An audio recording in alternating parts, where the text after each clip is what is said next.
Улсын хурлаас 2015 оны 12 дугаар сарын 3-ны өдөр батлагдсан 2016 оны 9 сараас мөрдөж эхлэх шинэ эрүүгийн хуулийн шинжилсэн найруулгын 15-ын 1 дэх хэсэгт эмч эмнэлгийн ажилтнуудад хэтэрхий хатуу хариуцлага өнөгдүүлэхээр тусгасан хэмээн эмч нар үзэж байгаа юм а.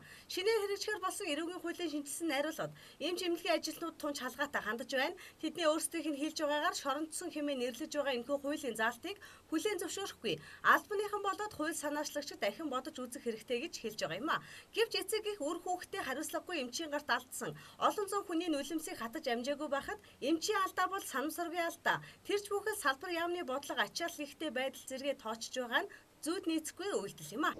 Бидний ярьж хэлэх гэж байгаа гол санаа бол 9 сарын 1-ээс эхлэн эрүүгийн тухай хуулинд оруулсан шинжилсэн найруулгаар эмч эмнэлгийн мэрэгчлэнүүдийг шоронжуулсан хууль болжээ гэдгийг албан ёсоор мэдэгдэж байгаа. Тэгэхээр хэвлэл мэдээллийн байгууллагуудын зүгээс энэ одоо шинээр мөрдөгдөж байгаа хуулийг өөрийнхоороо хууль санаачлагч нар тайлбарлаж энэ салбарынхныг маш их бохимдуулж байна.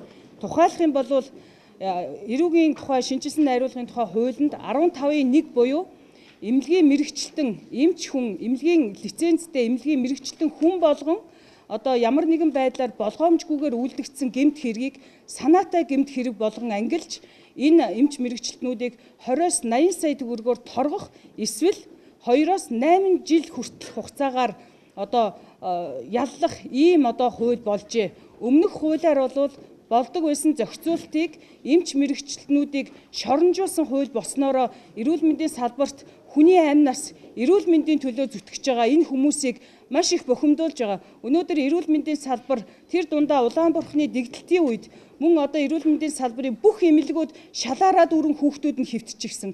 Эмнэлгүүд нь маш их одоо ачаалттай ийм нөхцөлд ажиллах орчин нөхцөлдөө тохирохгүй хуулийг одоо Монгол улс мөрдөх гэж байгаа учраас энэ хуулиндаа улсын их хурл, засгийн газар холбогдох байнгын хороод хууль зүйн яам, эрүүл мэнд спортын яамд хандан одоо төр хорооны зүгээс эдгээр одоо 10,000 эмч эмнэлгийн мэрэгчлэнүүдийн гарын үсэг бүхий шаардлагыг өнөөдөр албан ёсоор гардуулж өгч байна. Өнөөдөр эрүүгийн хуулинд хүний амнаас хохироосон этгээд 15-аас 20 жилийн ял авдаг.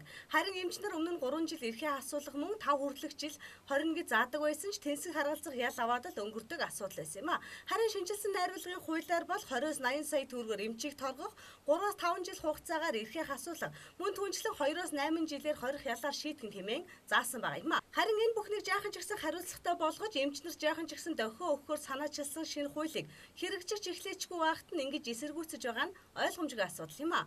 Мэдээ чи нэгний хийсэн санаатай хүн амны эрэг, эсрэг согтуугаар үлдсэн автоослоос ялгаж салгаж ойлгож болохч эрдэнэ хүний амнаас хохирсон л бол эцсийн шатандаа хинч байсан хуулийн өмнө зохих хариуцлагаа хүлээх хэрэгтэй. Гэтэл эмчнэр тэгж үзэхгүй байгаа нь анхаарал татаж байгаа юм а. Энэ хуулийнхаа шинжилсэн найруулгатай энэ эрүүгийн хуулийнхаа ерөнхий концепцээс бол гажсан байдлаар энэ 15-ын 1 нь өвчтөн тусламж үзүүлэх байх гэмтэргийн хариуцлага нь одоо батлагдсан байгаа. Тэгэхээр энэ эрүүгийн шинэ хуулийн концепц бол нөгөө өмнөх хуулиас бол хөнгөрүүлэх тийм ээ, аль болох шоронжуулахгүй байх, хүмүүсийг нийгэмд нь одоо засварл хүмүүжүүл авах хүмүүжүүлэх ийм зорилготой тэг хүн амны одоо ноцтой онц хүнд гэмтэрүүд нь ял хүртэл багассан байгаа шүү дээ.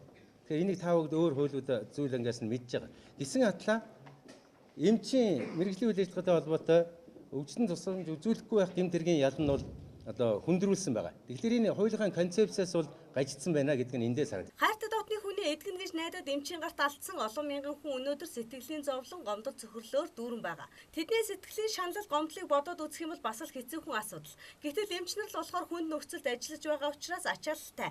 Алдаа гаргаж болсон түүнийг ч мөн хөнгөн хариуцлагаар шийдэх боломжтой гэж үзэж байгаа нь тэдний өөрсдийнх нь өрөөсгөл ойлголт юм а. Өнөөдөр төрөх газар эмчнэрийн буруугаас олж 25 настай бүсгүй дөнгөж төрсэн үртэйгээ хорвоог орхисон харамсалтай хэрэг өнгөрсөн оны сүүлээр гарсан. Гэтэл энэ хэрэг өнөө хүрэн шийдэгдээгүй. Тэр хэрэгт буруутай эмчнэр зүгээр ажиллаа үргэлжлүүлэн хийсээр байгаа юм а. Энэ мэтчлэн дурдаад байвал дуусахгүй их жишээ байсаар байтал эмчнэрийн ял хүнд байна гэж дуугарч байхаар хариуцлага өндөржүүлэх тал дээр салбараараа анхаарах хэрэгтэй юм а.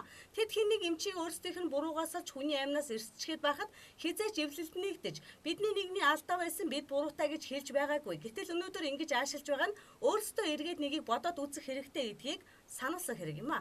Өдрийн тойлд уян мэдээллээ.